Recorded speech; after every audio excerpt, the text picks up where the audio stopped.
Well, runners, welcome to Mr. Rubio Used to Run, the Running Warehouse podcast. I believe we're on number 14. Is that right? That's correct. We're coming in fast and furious today, folks. Lots of geek stuff for the running geeks out there interested in the newest technology in shoes. I'm Joe, your rock, if you will, from Fast and Furious, and Connor's your Dominic. I've never seen this show. I mean, I think you're spot on with the references. You are a spitting image We're both of bald, The Rock. yes. Yeah, I got a little more hair than Vin Diesel, but what do we got on schedule today? Well, I have been traveling the globe. Actually, I went to France and went to Boston and a couple stops in between, but went to Paris with Puma and about 200 dealers from around the world. There was 4 guys from the United States. There was me, there was Chris from Naperville, there's Pat from Marathon Sports, and there was Mike from Big Peach. So we were the only American guys there. The rest of them were from all over the world. There's over 200 people. It's pretty cool. But we did a lot of, hanging out and talking and stuff like that. But we had a whole day of looking at technology and what Puma has coming down, which is pretty exciting. Right. Yeah, really exciting. Yeah. So that's kind of what we're going to go on there. But I went from there to Montreal. No, actually, I'm sorry. I went from Paris to Annecy and then went to the headquarters of Salomon and met with their product team there. Had lunch with them and the president of Salomon, and then went to Chamonix to make sure that everything's buttoned up for the UTMB, right? Which is one has to do that to make sure they have their act together. Yeah. And then from there, I went to Geneva to Montreal to Boston, and then I met you in Boston, and we hung out there with New Balance, and that was good. And then we spent a little bit of time at the Puma headquarters, right? And we talked to Todd, and that was pretty good. I mean, Boston was, you had a very busy time, but we went from busy to chaos in Boston because it's just every hour of the day you are doing something. We started it off pretty busy. We met up with all the brands. We met up with Kafuzi. We met up with Believe in the Run. We did, they had a couple shakeouts. They had some parties. I'm trying to think. It was just nonstop. We met up with Todd from Puma and Dakota Lindworm, which that was kind of cool. We ran on the track. She beat us pretty, beat us pretty bad. And then we did a lot of fun stuff this year. We met up with the Believe guys and did some shoe watching. Which I don't know if you've ever went bird watching, but it's similar. Well, I saw Dave Jewell, Super Dave. Yes. He used to be the head guy or the face of Roadrunner Sports. Yeah. And now he counts this official shoe counts at marathons. Yeah. So I saw him at the airport in Boston. So he was in Paris, he was in Boston, and he was going to, I want to say, London and then Flying Pig. And his job is to count shoes. Yeah. So similar to what you guys were doing probably, right? Exactly. Yeah. We might have been getting a little more,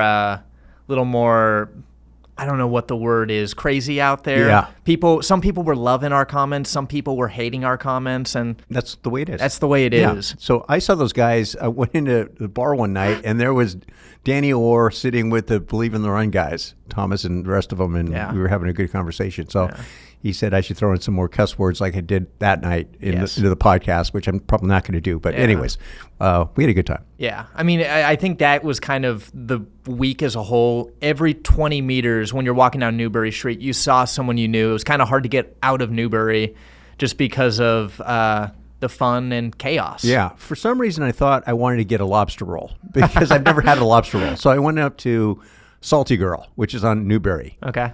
It supposedly has a very good, and it was. And so I had an oyster, I had a lobster roll, and I think I had a beer. And it was $100. Wow. It was very expensive. Yeah. It wasn't worth $100. No, there's a side salad involved with that as well. But anyways, you got to do that. You could have got a clearance Nova Blast for that. Yeah, something like that. And I think the one thing we can't forget about with Boston Marathon is the actual race itself. Oh, yeah. There was that going on, too. A great race, both on the men's and women's side. And where were you and I the morning of? At the Lennox Hotel. Yes. Which is not a bad place. 100 meters from the finish line. Right. It's blocked off. It's got but it's under lock and key. Very good food. Yeah, very good food. Open bar. Yes, and police presence. Yes. And one thing that you might have noticed, not have noticed because you were upstairs, but I was actually right there outside basically the whole morning. Right. And like you said, lock and key on both sides. You can't get through. One guy got a little antsy. I don't know if he was late to work or he just didn't want to take the detour. He decided to jump the fence and get right into our patio at the Lenox. Well, he made it about a couple steps, and 10 or 15 police officers were on him, like grabbed him, tackled him, and he was out. He was out. You don't do that. No, not at Boston So Marathon. Ben Walker, who works for us, tried for 45 minutes to get in there. And I said, Ben, if you would have texted me, I would have got you in. And then he says, well, I don't have your number. I said, make sure you get my number next time. Yeah. So, because that's the place to be. It's the place to be. Yeah. But back to Paris. All right. Okay. So right now, the big thing are foams and carbon plates and rockers and so forth. And that's what we're getting for the times. Right. So we had pretty significant improvement in times. Yeah. So I've seen the future. And it's scary. So first off, saw what Puma's doing with their foams, and they're actually going to the molecular level with the foams and altering the shape and making them more consistent. So their foams now, and they're not using Puma, they're using TPU. So TPU used to be, it lasts longer. Yeah. It's more durable, but it was heavy. Now they have a light version of it, and that's in their Nitro, whatever, their newest Nitro. So their Nitro Elite Pro, whatever it is, racing flat, and their Fast R3 have the new. So what Dakota and what Fiona ran at the trials is their new foam. And we ran in it. And it feels good. It's good. And it's interesting because Pebax has been the talking point for a while, and I think a lot of people thought that would be the gold standard. But I think we're starting to see now you can do different applications and different methods and work with different foams and potentially make something even better. So I think we're kind of at this point now where... Tipping point. Yeah. And who knows? What they're finding is, and this is according to Puma's, is most of the foams, Pebax, that sort of thing, is 85, 90% energy return. This is closer to 95%. Wow. And in their studies, it holds 86% of its cushioning and rebound properties for the length of a marathon, whereas most foams degrade down to the low 70%. Yeah. So you're getting more cushion and more rebound for a longer period of time.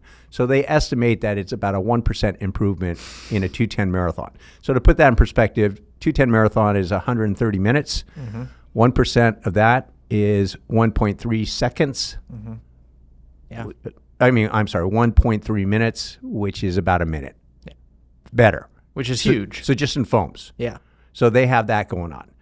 Then we start looking at geometries. So they have the Fast R and they have the Nitro Elite, designed for two different kinds of runners. And ASICS does a similar thing with the Sky and the Edge, right? One is for high cadence runners, and one is for more, I don't want to say overstriding, but maybe more powerful runners. So like an Alberto Wantorena, if you don't know who he is, he won the 400, 800 double in 72. Really loping stride. And you look at that versus like Conover. Conover is, we call them shuffles, right? Because he just had a really high turnover rate. Yeah. And when we talked to Todd and talking about cadence and all this stuff, the guys who are designing this stuff know what high cadence is and what low cadence is, but they're not telling the consumer. So the consumer has no idea. And I said, it's probably around 180. Above 180, 190 is going to be high cadence, right? And below is going to be lower. And what did Todd say? Todd made it very clear. It was 175. 175. So what are the listeners going to do with that information? Well, you count your cadence, and I just found out that your watch will give you your cadence. Yep. So you look at your cadence and you go, that's your starting point. So if you have less than 175 and you're into the Puma racing stuff, you would go with the Fast R. And if you had a 190, 200 cadence, you'd go with the DV8 Elite, whatever the heck the thing is, right? And that's what, Dakota and Fiona went with that because they weigh, 13 pounds, but they have really high turnover. Right. But there's something to it because in their studies, the same athlete wearing different shoes, there's a 1.5% difference. So that's a minute and a half. So right there with the foams and the right racing shoe, we have 2.5 minutes. And we had we had Jesse and Craig from Sound Running. So they put on the 10, And then they ran the LA Marathon the next day. And then they came up here like 2 days later, and we were chatting. And both Craig and Jesse had bad experiences at LA Marathon, and they're both, I think, in Alpha Flies. And it just, they said it was really slappy. It didn't really work with their form. And you go, if you would have been in different flats, you probably would have had a different experience. So that's the next thing is, figuring out a way that the average person on the street can figure out where their turnover cadence, what their form looks like, and matching the racing flats and categorizing them that way. I heard that exact same thing while we were at the Boston Marathon because it's been so hard to get Alpha Flies. Right. And someone I'd met had bought the Alpha Flies, I think a day or two before the marathon. They wanted to wear them, but they put it on and it just didn't fit right with their stride. And it's not to say the Alpha Fly is a bad shoe because it's a fantastic shoe, but it's possible the Vaporfly just worked a little bit better. So it's really looking at your stride, how cadence. the shoe feels, and making that decision because not every shoe is going to work for every person. Right, and what Puma was saying is their athletes sometimes feel uncomfortable in the shoe, but they're running faster in the shoe. Right. So they got to make a game time decision. Do you want to feel uncomfortable and run faster or whatever? So you have those two things going on. Yep. And then what else do we have here? Then we have something that I saw on my trip, Aerodynamics. Oh, this is a big one because it's not talked about. No one has done any studies. There's not published studies on aerodynamics. And I saw wind tunnel results on aerodynamics. And what we're finding is that can return another %. That's probably 2 or 3 years down the road. Yeah. But so there's another minute. Yeah. So we have a minute and a half with the right shoe, with the right runner. We have a minute with the foams. We have another minute with aerodynamics. Can I just pause on the aerodynamics? Because this is something that I've thought about over the years. And the only thing I've really seen, obviously, pacing, drafting off people, and then apparel. Yeah. I think of the Nike Swift suit in 2000. Kathy Freeman wore it. It was and she had a hood, the whole thing. Yeah, right. And she won the gold. And I was trying to get a little more info on this, and I found out that the product manager at that time actually came from the motorcycle apparel industry, and he was all into wind drag, and that's where this idea came from. And how much it helped, hard to know, but I think when you start looking at every little percentage, aerodynamics is pretty important. It's pretty important. And, some of the other stuff that I saw is, I don't know if you know what Formula One gloves are like. They're inside out. Yeah. So you don't have the seams up against your skin. It's on the outside. Yeah. So people are doing shoes that have the seams on the outside, which isn't as cool looking, but it's way more comfortable for your foot. Right. So that's another, I don't know how much that's going to help you run faster. But one of the really cool things I saw when I was in Paris, it was completely under wraps. Mm-hmm. Their head designer said, meet me downstairs at 10. I was there. He showed up. He says, come up to my room. We go up to the room. That could be completely, iffy. Yeah, well. So he brought out this pair of spikes. Okay. And he said, this is the actual pair of spikes that Karsten Warholm is going to wear in Paris. Right. Which we later found out was called the Berserker. It's the Berserker. I don't even know if that was, but it was insane. Some of the other stuff that we've seen recently is Jean-Luc with Hoka. Right. His flat, 130 gram racing flat, stacked with a plate. I mean, Joe, we keep talking about this week after week, and now I think Hoka's, they got to come out with it now because we're hyping this up. Well, so 130 grams for Americans is 4.5 ounces. So it's less than the Adidas Evo. Right. And if most racing flats that are coming out now are about 6.5 ounces, they need to be. Right. Not everything is yet. But it should go there. So every ounce that you lose is worth another minute. So there's 2 minutes right there, getting it down to 4.5 ounces. Yeah. So now we're up to about 6.5 minutes of savings just right now that you'll see in the next year or two, which is crazy. Yeah. Absolutely nuts. Just absolutely nuts. I mean, it is all theoretical. It is. But I think if any time was a time that we might be able to break under 2, yeah, it now is better than ever. Well, the other thing too is going back to the foams with Puma. I met Samuel Barata. Mm-hmm. So he set the Portuguese record in the half marathon at Valencia with this new foam. He was a 61:30 going in, and he came out at 59:40. That's wild. And he's run 2:07 in this foam. Yeah. For the marathon. And then Fiona ran 222? Yep. And what Dakota run, 225? Yeah. Something. I mean, it's very obvious when you look at times of athletes over the last few years, times are trending downward. And we can even see that at the Boston Marathon. The qualifying times, you now have to be 6-7 minutes under those qualifying times to make it. Yeah. And I talked with a lot of athletes at the Boston Marathon, some that were obviously racing and some that didn't have the chance to make it because they didn't quite make that buffer zone.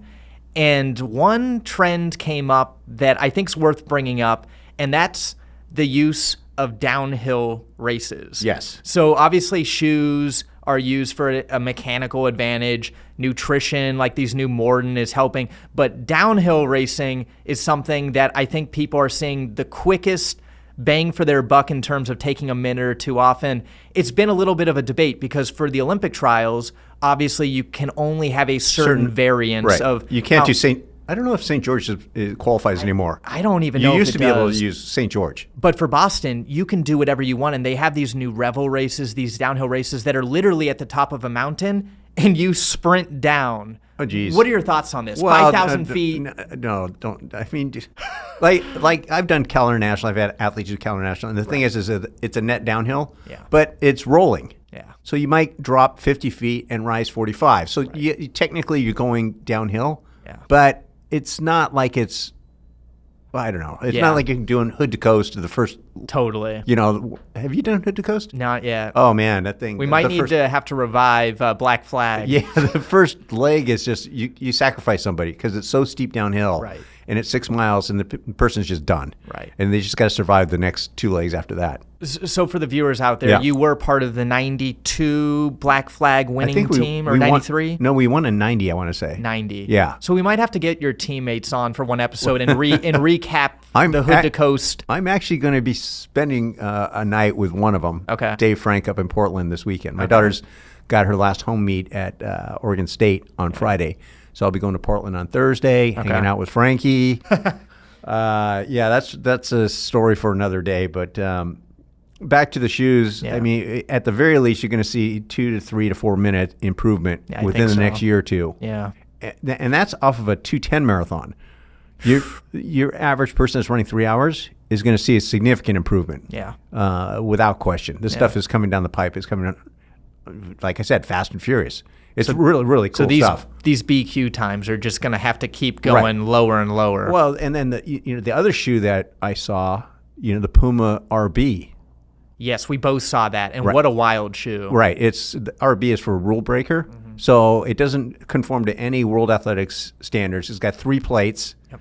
It's got a 52 or 55 stack. Yep. It's a little on the heavy side, but it's just as far as stuff in it. Yeah. They tried 3 carbon plates, but it was way too stiff. So they put 2 TPU plates and 1 carbon plate in the forefoot. So it's got all kinds of stuff going on in there. And apparently it's pretty stable too. Right. I mean, it's getting interesting what we're seeing with some of these shoes. And obviously normal people, you or I, and the masses can wear these in races and nothing is regulated. And that kind of comes back to these downhill races. There's a lot of things you can do to get efficiencies that technically aren't regulated yet. Will they be in the future for Boston qualifying? Who knows? Yeah. But it is an exciting time, and I think times are, again, they're going to keep going down. Eventually we'll hit another point where it'll stagnate again, but I think the next year or two is going to be... it's going to be crazy. Yeah. I mean, the stuff that I saw the last couple of weeks is stuff that didn't even occur to me. Right. And I'm looking and go, holy smokes, these people are smart. Yeah. They're just pushing the envelope. And the other thing that I found out when we talked to Todd at Puma is the reason there's such advancements in the running world is that athletes really want to talk to the designers to get improvement because they know it works. But when they start talking to soccer players and basketball players and tennis players, none of them want to give up their time. Right. They're above it. Right. And so those sports, if you look at the footwear, particularly like in soccer, they haven't really improved at all. And the athletes don't see the importance of it. And the designers are going, look at how much faster these people are running. Yeah. We can do the same thing in soccer. We can make you more efficient. Yeah. Or same thing in basketball, same thing in baseball. And the athletes are just too pompous and they won't talk to it doesn't make any sense to me whatsoever. But some of this other stuff, now this is all fine and dandy that people are running faster, but one of the trends that we're starting to see is, and we haven't done any studies on this because it's hard to do, but anecdotally, according to Peter Thompson, so Peter Thompson lives in Eugene, he's a coach, used to be in charge of coaching education for World Athletics, and he has more information on super shoe performances than anybody. He sends me this stuff all the time, and I send it to people, and it's crazy, right? Just like on average, marathon times for men, sub 2:07 for 2015 to 2020, before the widespread availability of super shoes, was about 37 people a year. Yeah. Since then, 129 a year. So and people aren't tuning roads. Yeah, it's crazy. So one of the things that he's looking at is just the increased amount of stress-related injuries since 2020. And I'm just going off the top of my head, but pretty much everyone at Bowerman had a lower leg stress-related injury. Grant Fisher, Cooper Tier, Cole Hawker, they all had it. And now, I'd never, ever, ever have heard of stress fractures in the femur.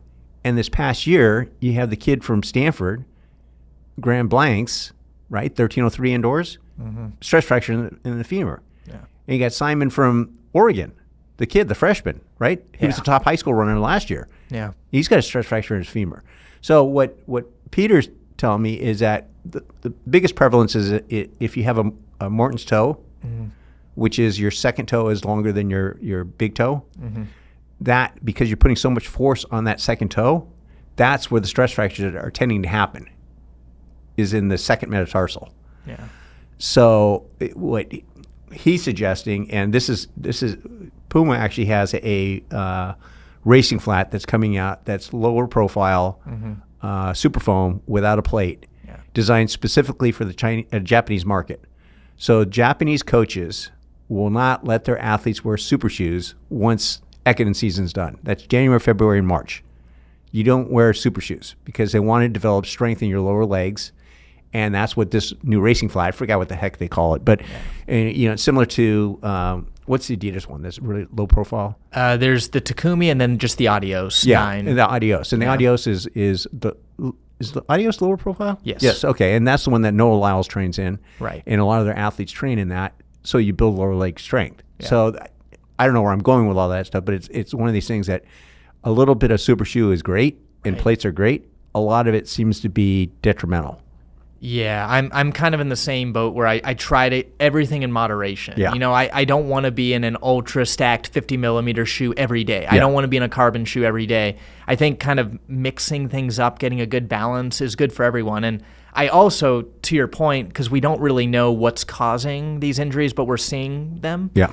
Another thing that I think of is everyone's talking about when they wear their Vaporflies, when they wear their super shoes after a hard workout, a hard race, the next day they feel so good and they're ready to just attack again. So I also wonder if people are putting in more volume, putting in more intensity, and doing it more frequently, and maybe that's causing it because they feel like they can. Yeah. And they're not getting the recovery in. Who knows? I don't know, but it's interesting. It's just something for people to realize. And I think the pendulum is swinging back because whenever I mention this to brands, they start smiling. Every single PLM, which is a product line manager for every brand, starts smiling because it's coming back. Right. The pendulum's coming back, and it's not going to be super stacked, but there's going to be lines of shoes that are going to be Nike Free-esque, but with more stack and more super foam to allow your lower leg to get strengthened. Yeah. Yeah. And when we talked with the New Balance team, they were saying that M. Sisson, who's just been such a big fan of the Pacer, which is a lower profile shoe, talking about why she likes that and how it works with her as a more light runner.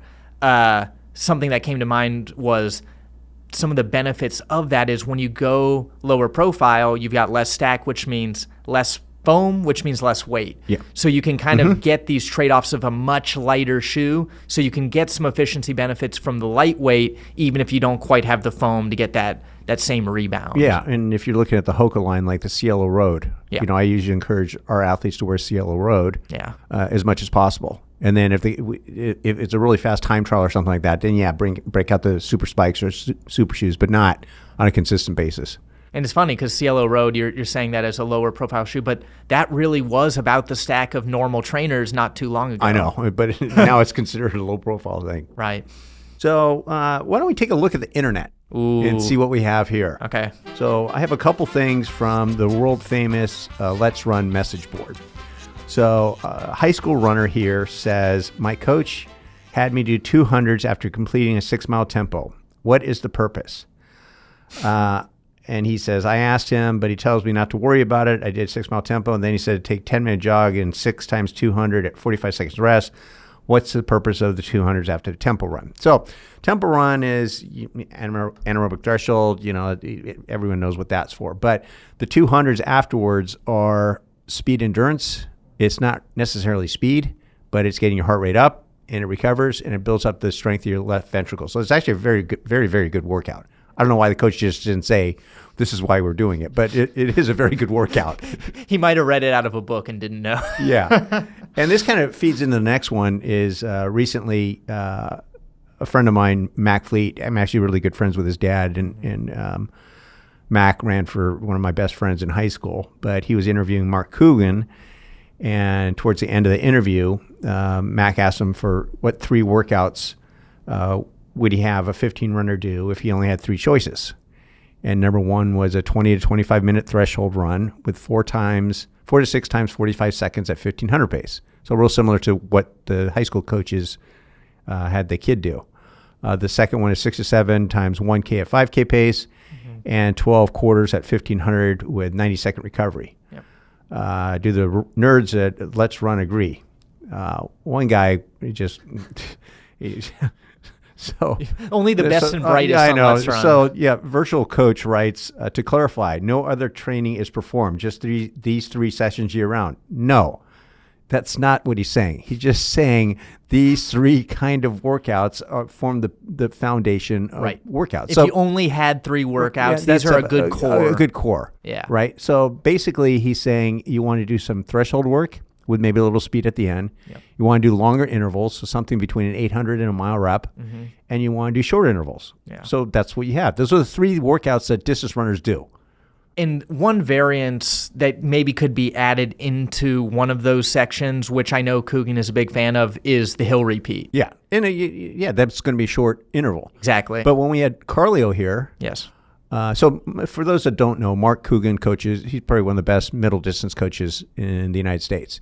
He coaches Ellie St. Pierre, who, she just won the world championships. That's pretty good. No big deal. No big deal. Set the U.S. record and the meet record and all that kind of stuff. But what Tom said is that Coogan does the same stuff that they did when they ran for Nike Boston. Right. So the stuff hasn't changed in, 40 years? Yeah. It's the same stuff. There's tempo work. There's long intervals and the short intervals. Yeah. Now, if you're a marathoner, the long interval or the tempo run is going to take on greater importance. It's going to be the longer tempo runs. It's not going to be 20, 25 minutes. It might be an hour, hour and a half, something like that. But you're still going to do tempo work. You're still going to do long intervals, and you're still going to do shorter intervals. Yeah. Now, what would a short interval workout look like for a marathoner? What I used to do was in and out quarter. So quarter at 5K pace, followed by quarter 200 or 20 seconds slower. So like 68, 88s, back and forth for 4 to 6 miles. And it wasn't the 68s that hurt. It was the 88s. Oh, yeah. It's tougher than you think. All right. And then when I was fit, I knew it because I could do 65 80s for 6 miles. Wow. And then you go, well, I'm ready to go. In addition to the other stuff too. But so virtual coach, you're doing other stuff too. Yeah. And I'm glad you picked this question or this prompt off Let's Run, because I had actually screenshotted the exact prompt. I was going to bring it to you, but you beat me to it. But with that being said, I'm going to give you one other prompt from Let's Run that I think is a little interesting. So this is from Rojo, and in essence, he announced that Jakob Ingebrigtsen will be getting a new car this year. Okay. He'd applied to get some new upgrades attached to it, but it is a 1989 Ferrari.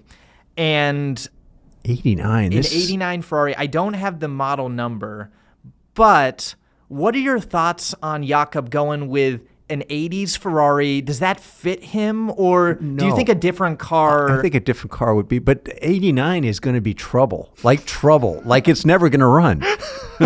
So yes, he makes a lot of money, so he's going to spend it on fixing the Ferrari. Yeah. Yeah. So what car would you suggest for Jakob? Something a little more practical? No, Ferrari would be good, but it'd just be a more modern. More modern Ferrari. Yeah. Yeah, an 88 is looking for, or go older to get like a Dino, which isn't actually a Ferrari, it's a Fiat, but it's a beautiful car, absolutely gorgeous car. Yeah. But that would be classic.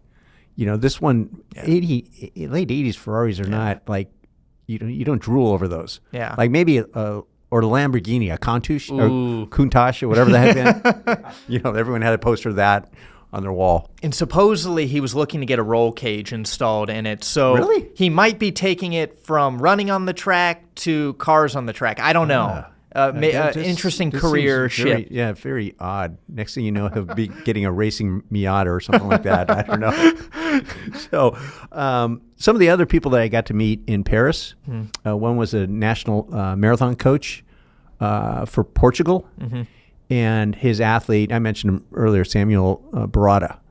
So 59 and a half, and then 207. So he's actually representing Portugal at the Olympics. And I asked him at dinner, not the athlete, I asked the coach, I said, we were talking about training, and he says, so what's really popular in the United States? I said, well, double thresholds are a big deal. And in the United States, he goes, they're a big deal everywhere in the world. I said, do you guys do them? He goes, we will not do that before the Olympics. We're going to do with what we know what works right now. And he says, we might experiment afterwards, but he says, I don't really see the point in it because we're having success. But he's also has a guy doing like 3 or 4 times 4K. Yeah. So it's pretty, and they're doing a ton of work anyways. Yeah. And before the Olympics, like it is so important to do what works and not overdo it. And I talked with Clayton Young when we were in Boston because he came off such a hot streak at the trials. And I said, how do you go from being peak fitness at the trials and maintaining that all the way to the summer? And he kind of said what we were talking about. He's not going to do anything too crazy. He's not going to change things up. He's going to continue to do what works, build up, and he's pretty confident that he's still got a lot more in the tank. So yeah, and he has confidence in his coach. I mean, Ed knows what he's doing. Right. Ed's been doing this a long time. Right. And it's, like Mike Smith at NAU. I mean, if you're a 5K guy, why would you question anything that he's telling you to do? And you got to think that Mance and Young, maybe Mance pushed a little harder, but at the trials, they cruised in. They did not leave it all out on the course, which definitely saves them for a big race this summer. Yeah. So the fact that the training partners who went 1-2 is pretty good indication that they're training right. Yes. Yeah, they're pretty good. So the other person I talked to in Paris, spent quite a bit of time, was Wilson Kipketer. Wow. So number 2 all time in the 800. Where did you meet this guy? He's sponsored by Puma. So I was not doing any of the morning runs because I wasn't running at the time because that's the name of the podcast. I used to run. But he was leading the morning runs. Okay. But really nice guy, super nice guy. So I was talking about 800-meter training. And his one bit of advice, the big thing he kept saying is just be comfortable. Maybe not comfortable because it's not that comfortable running, but being able to run 3 to 4 seconds faster than your 800-meter race pace. Okay. At least be aware of it because 800s go out fast. Right. They tend to go out 3 or 4 seconds faster than the race pace. Right. So if you're looking at 2 flat, you probably go out in 56 and close in 64, something along those lines. So that means in your training, maybe doing some 200 or 400 meter sessions close to that pace, so you kind of feel it and you're not shocked when it happens. Not shocked. And he said do a lot of it. So he's talking a lot about 300s at 3 to 4 seconds faster than your 400 pace for 800. Okay. So I thought that was pretty good advice. Yeah. But both of those, it's interesting when you read the stuff on Let's Run and everyone's going in all these different directions. And then you talk to people that are confident and have been doing this for a long time. It's just like, this is how we do it. It works. Why do we got to question it? Let's Run has got some of the best knowledge, advice in the whole internet. Yeah. You just have to sift through 90% of the crap. Which is just, oh man, it's crazy. So something that the people have asked for is a shoe review. Okay. And so I think what we'll do is a lightning shoe review. Okay. It's going to be quick. It's not going to be like Kufuzi or Believe in the Run where we talk for a couple days about a shoe. It's going to be quick. I'm thinking preliminary. We might have to come back next week, but Joe's blazing fast shoe reviews, Maybe something like blazing that. Fast. So we're going to go over a couple things. One is the category of the shoe. Well, I guess the name of the shoe. The category, what it's going up against.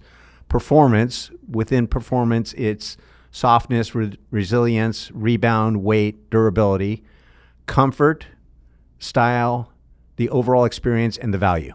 Okay. So those are the things we're going to go over. Okay. And what shoe do we have today? Well, we've got the Hoka Mach 6. I'll Okay. hand this off to you. All right.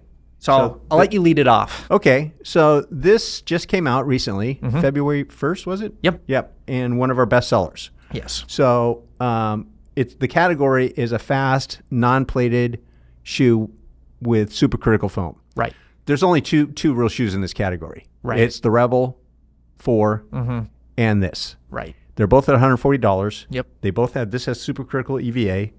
Rebel has a supercritical Puma blend. Yeah, Puma blend, but that's about it. Yeah. And the other thing too, in the month of March, these were number 1 and 2 in sales for us. Wow. Very popular. Yeah. People like this shoe. Totally. So as far as performance goes, softness, resilience, give it about a 4. Do you agree? I'd give it maybe just a little under, maybe a 3.75, maybe a 3.5. I felt it was going to be a little softer because when you have the Rebel on your foot, that is squishy soft. This is a little bit firmer, but it's still got a little bit of softness. So we'll give it a 3.5. Okay. Okay. Rebound.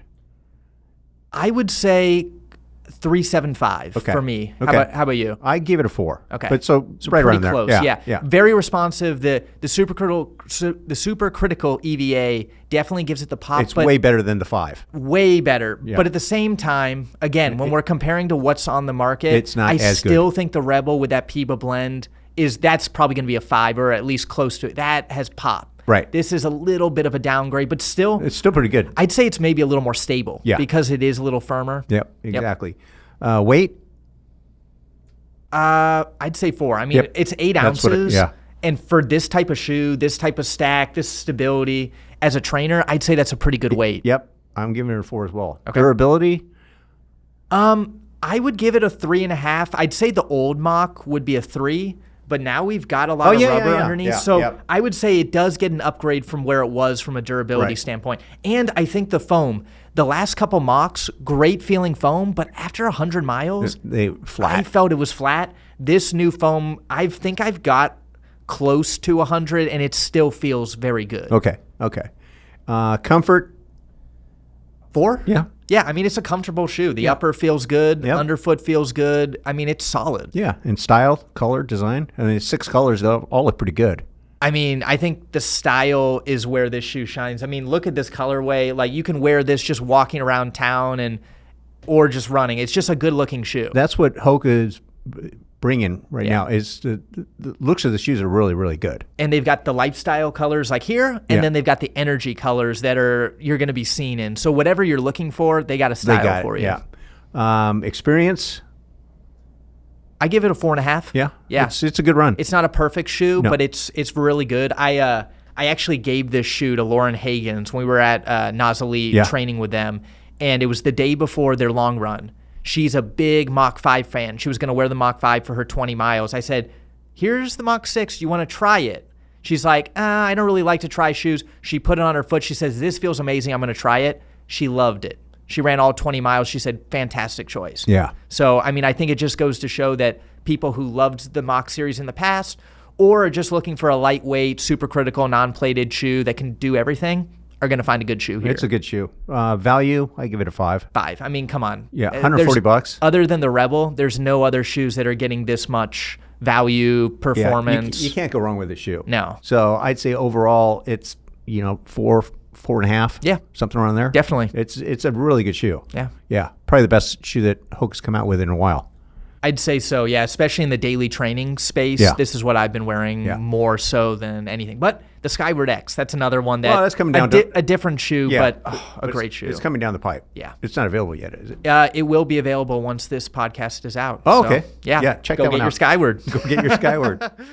Now, the other one we have, the other shoe is from... So we had Eric's closet, we had Connor's closet, we had Kevin's closet, and Kevin's wife is Noreen, And she gave me a bag of shoes. Yes. This family's weird. They got old running shoes sitting around the house. Noreen is one of my favorites. She's got, and her shoes might have topped some of my favorite shoes. So what do we have here? So this is the American Eagle in the red, white, and blue. And not to be confused with the Eagle. The Eagle was like brown and black, black, it was like or gray. Yeah. Yes. So this was the shoe that Alberto Salazar wore. And so did Joan Benoit. Joan Benoit, yeah. We measured this one. This was Noreen's size, I don't know, probably a size 7. Right. 5.2 ounces. So super lightweight. And Nike was actually advertising that the shoe was as light as the shoe box. And I mean, when you feel it, it's really light. It's a very lightweight shoe. What did you think when this shoe came out? Did you wear it? Did you ever use this shoe? No, but it was cool. I mean, the thing is, there's not a lot of padding. And at the time, I wasn't a Nike guy. Yeah. I mean, my first real running shoes were Waffle Trainers. Yep. But I was racing, I think I wanted to say New Balance at the time. Mm-hmm. But no, it was a cool shoe.